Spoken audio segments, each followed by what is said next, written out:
ఓం శ్రీ గురుభ్యో నమః. ఓం గం గణపతయే నమః. ఐం సరస్వత్యై నమః. ఓం శ్రీమాత్రే నమః. ఓం నమో ప్రాతపతయే నమో గణపతయే నమః. ప్రమథపతయే నమస్తే అస్తు లంబోదరాయ ఏకదంతాయ విఘ్న వినాశినే శివసుతాయ శ్రీవరదమూర్తయే నమో నమః. శ్రీ మహాగణాధిపతయే నమః. జపాకుసుమ సంకాశం కాశ్యపేయం మహాద్యుతిం తమోరిం సర్వపాపజ్ఞం ప్రణతోస్మి దివాకరం. ఓం శ్రీ సూర్యనారాయణాయ నమః. ఓం వజ్రనఖాయ విద్మహే తీక్ష్ణదగ్ముష్ట్రాయ ధీమహి తన్నో నారసింహ ప్రచోదయాత్. శ్రీ లక్ష్మీ నారసింహస్వామినే నమో నమః. ఈ ఛానల్ను వీక్షిస్తున్నటువంటి ప్రేక్షకులందరికీ కూడా మకర సంక్రాంతి శుభాకాంక్షలు, అలాగే భోగి మరియు కనుమ కూడా శుభాకాంక్షలు తెలియజేస్తూ, ఈ యొక్క జనవరి 2026 సంవత్సరంలో మనకి ఈ మకర సంక్రమణం అనేటటువంటిది, అనగా మనకున్న ద్వాదశ రాశుల్లో సూర్య భగవానుడు మేషాదిగా మీనరాశి పర్యంతం 12 రాశుల్లో కూడా రోజుకి 1 డిగ్రీ చొప్పున ఒక్కొక్క రాశిలో 30 డిగ్రీలు పరిభ్రమిస్తూ, దాదాపుగా మేషరాశిలో ఉన్నప్పుడు ఆయన ప్రవేశం జరగంగానే మేష సంక్రమణం అని, వృషభంలో ప్రవేశించిన తర్వాత వృషభ సంక్రమణం అని, అట్లా అన్ని రాశులు కూడా ఆయన సంచరిస్తూ ఇప్పుడు మనకి కాలమానంలో ఉత్తరాయణము దక్షిణాయనము అనేటటువంటి 2 ఆయనాలు ఉన్నాయి. అంటే మనకి సంవత్సరం ఎట్లయితే విశ్వావసునామ సంవత్సరాలు అట్లా సంవత్సరాలుగా 60 ఉంటాయో, దాని తర్వాత ఆయనాలు 2 ఉంటాయి. దాంట్లో సూర్య భగవానుడు కర్కాటక రాశి నుంచి మకర రాశి వరకు సంచరించేటటువంటి ఆ కాలాన్ని దక్షిణాయన పుణ్యకాలం అంటారు.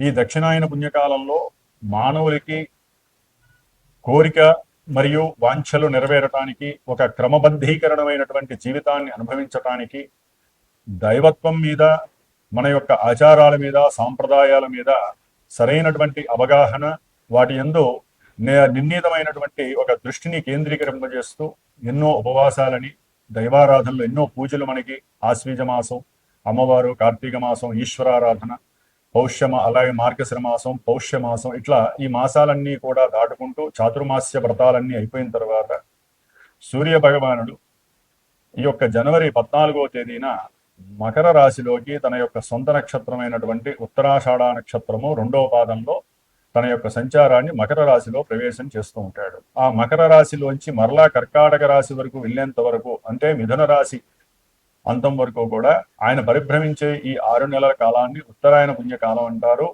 ఈ ఉత్తరాయణ పుణ్యకాలంలో దేవతలందరూ కూడా చాలా ప్రీతిగా సూర్యారాధన, దేవతారాధనలో వారు దేవతలు ఆరాధన చేసుకునేటటువంటి సమయం.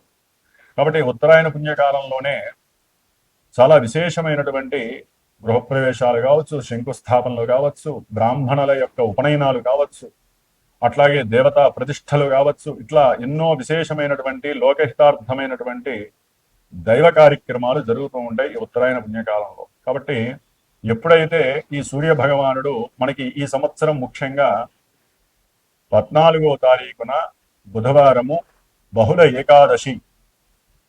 ఏకాదశి రోజున గండయోగంలో బాలవకరణంలో ఈ పౌష్యమాసంలో విశ్వావసు నామ సంవత్సరంలో మధ్యాహ్నం పూట 2 గంటల నుంచి 3 గంటల మధ్యలో స్వామివారు సూర్య భగవానుడు ధనస్సు రాశి నుంచి నిష్క్రమించి మరి మకర రాశిలోకి సంచారాన్ని ప్రారంభం చేస్తాడు. ఆయన అంటే వచ్చేస్తాడు ఆ సమయానికి. సరే, కొన్ని పంచాంగాలలో మనకి రాత్రి కాలం 8 చెప్పి ఇచ్చారు. సరే, ఎవరి లెక్కలు వాళ్ళకు ఉంటాయి. దృగ్గణితాలని, పూర్వగణితాలని, రకరకాల గణితాలు ఉంటాయి. ఏదేమైనప్పటికీ ఎక్కువగా మనకి ఈ మధ్యాహ్నం పూట 14వ తారీఖు ఈ యొక్క సమయాన్ని మకర సంక్రాంతి అని మనం చెప్పుకోవాలి.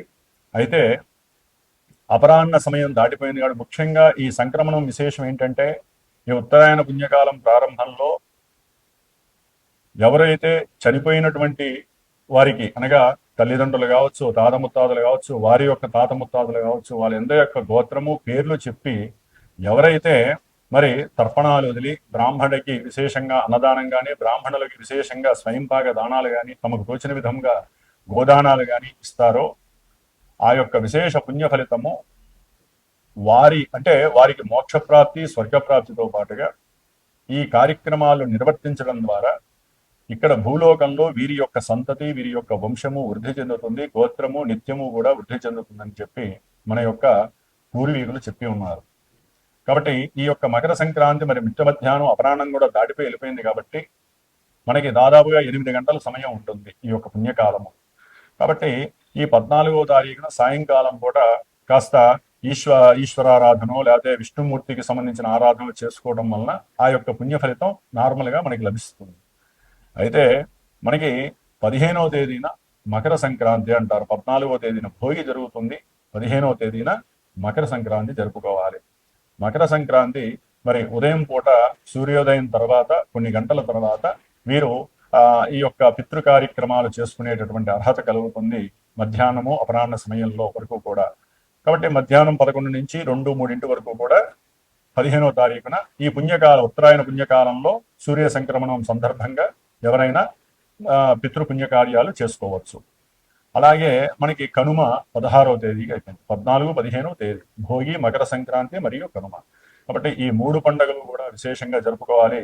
ముఖ్యంగా ఈ మకర సంక్రమణం జరిగేటటువంటి సూర్య భగవానుడికి మనము సంక్రాంతి పురుషుడు అని చెప్పి మనకి చెప్తూ ఉంటారు. ఈ సంక్రాంతి పురుషుడు యొక్క విశేషాన్ని మనం ఒక్క నిమిషం తెలుసుకోగలిగితే గనక ఆయన వాహనారూఢుడై అంటే వ్యాఘ్రము యొక్క వాహనారూఢుడై మకర రాశిలో ప్రవేశిస్తున్నాడు. కుంభరాశి వారికి ఈ జనవరి మాసంలో 14వ తేదీ నుండి ఫిబ్రవరి 13వ తేదీ వరకు కూడా మకర రాశి 12వ రాశిలో ఆత్మకారకుడు, జీవకారకుడు, ఆరోగ్యకారకుడు, ఉద్యోగ కారకత్వాన్ని కలిగినటువంటి సూర్య భగవానుడు 12వ స్థానంలో ఉండటం ఒక రకంగా చెప్పాలంటే మంచిది కాదు. అంటే వీటన్నిటి మీద కూడా ప్రతికూల పరిస్థితులు కనిపిస్తాయి. ఉద్యోగంలో మార్పులు కావచ్చు, వ్యాపారంలో నష్టాలు కావచ్చు, తండ్రి యొక్క అనారోగ్యరీత్యా హాస్పిటలైజేషన్ కావచ్చు, వీరికి ఏదైనా సెల్ఫ్గా పాదాల పరంగా అనారోగ్యం, మోచిప్పల నుంచి పాదాల పరంగా ఏదో ఒక అనారోగ్య సమస్య కలగవచ్చు. ఏదైనా గవర్నమెంట్కి సంబంధించినటువంటి అంటే వీరికి ఉన్నటువంటి ఏదైనా ఒక గృహాన్ని, ఒక భూమిని అమ్మేటటువంటి పరిస్థితుల్లో గవర్నమెంట్ జోక్యం ద్వారా గవర్నమెంట్ కొంత చలానాలు కట్టాల్సిన ఆర్థిక నష్టం కలగచ్చు. అన్నదమ్ముల మధ్య మాట విద్వేషణకరమైనటువంటి సంభాషణలు, మీకున్నటువంటి ఆస్తులు పాస్తులు అమ్ముకునే విషయంలో కోర్టు దాకా వెళ్లాల్సిన అవసరము, ఒక్కోసారి అది కొట్లాడిన పరిస్థితుల ద్వారా జైలుకు వెళ్ళేటటువంటి పరిస్థితులు కూడా కనిపిస్తున్నాయి. మీరు ప్రయాణాల ఎంతో ఆసక్తి ఎక్కువగా ఉంటుంది.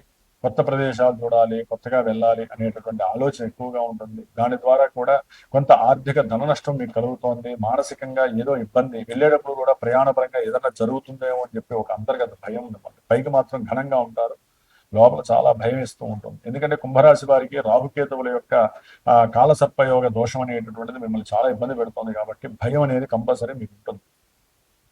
అట్లాగే వీరికి ద్వితీయంలో ఉన్నటువంటి శని భగవానుడు ఆర్థికంగా పెట్టిన పెట్టుబడులకి తగ్గట్టుగా లాభం రాకపోగా నష్టాలను కలిగజేసే పరిస్థితి, ఏలినాడి శని ప్రభావం తీవ్రత ఈ జనవరి 20 తర్వాత ప్రారంభమవుతుంది.